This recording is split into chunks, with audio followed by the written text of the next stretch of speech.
নমস্কার বন্ধুরা, আশা করি সবাই ভালো আছেন। আজকে একটা ডালের রেসিপি নিয়ে এসেছি। এটা হলো মিক্স ডাল। বেশ কয়েকটা ডাল একসাথে করে এভাবেই বাজারে বিক্রি হয়, মিলিয়ে এই ডালগুলোকে একসাথে বিক্রি করে। তো আমিও নিয়ে এলাম, এনে একটা পাত্রে নিয়ে নিলাম। এটাকে ভালো করে ধুতে হবে। ডালটাকে 3-4 বার ধুয়ে আমি এটাকে ভিজিয়ে রেখেছিলাম জলে। 2-3 ঘন্টা ভিজালেই হয়ে যাবে, বেশিক্ষণ লাগবে না। 2-3 ঘন্টা ভিজানোর পরে ঠিক এই যে এমনটা হবে। আমি এটাকে ধুয়ে একদম প্রেসার কুকারে দিয়ে দিয়েছি। দেখুন কি সুন্দর ফুলে গেছে ডালগুলো। এবারে পরিমাণ মতো প্রেসার কুকারে আমি জল দিয়ে দিব, অল্প লবণ দিয়ে দিব, দিয়ে এটাকে আমি সেদ্ধ বসাবো। সেদ্ধ 2টো সিটি দিলেই হবে, বেশি সিটি দিতে লাগবে না।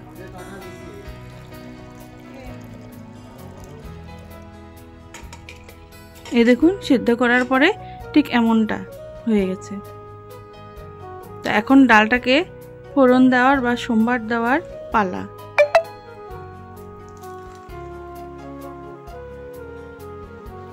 কড়াইয়ে তেল গরম করে 2টো তেজপাতা দিয়ে দিলাম, এরপরে 2টো শুকনো লঙ্কা দিলাম, ভালো করে ভেজে নেব।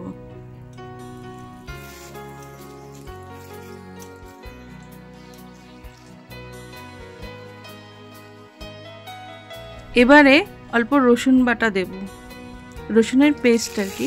বাজারে প্যাকেট পাওয়া যায় রসুনের পেস্টে, রসুন আর আদা।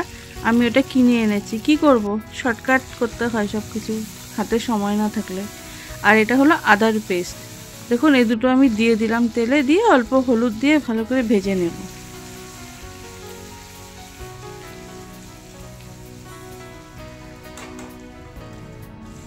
এবারে সেদ্ধ করা ডালটা আস্তে আস্তে এই মশলার মধ্যে দিয়ে দেব।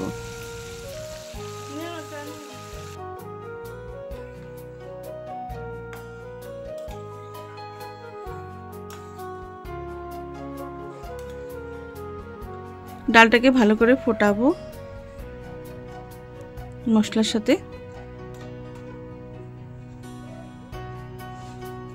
দেখুন আমার হয়ে গেছে ডাল, আমি গ্যাস অফ করে দিয়েছি। এবারে এটাকে পরিবেশন করার পালা। তো আমার এই মিক্স ডালের রেসিপি কেমন লাগলো? ঝটপট হয়ে যায় আর খুব স্বাদ হয়েছিল কিন্তু। তো ডালের রেসিপিটা কেমন লাগলো কমেন্টে অবশ্যই জানাবেন কিন্তু। আর আমার চ্যানেলটাকে সাবস্ক্রাইব করবেন, আর লাইক আর শেয়ার অবশ্যই করে দিবেন। তো থ্যাংক ইউ বন্ধুরা।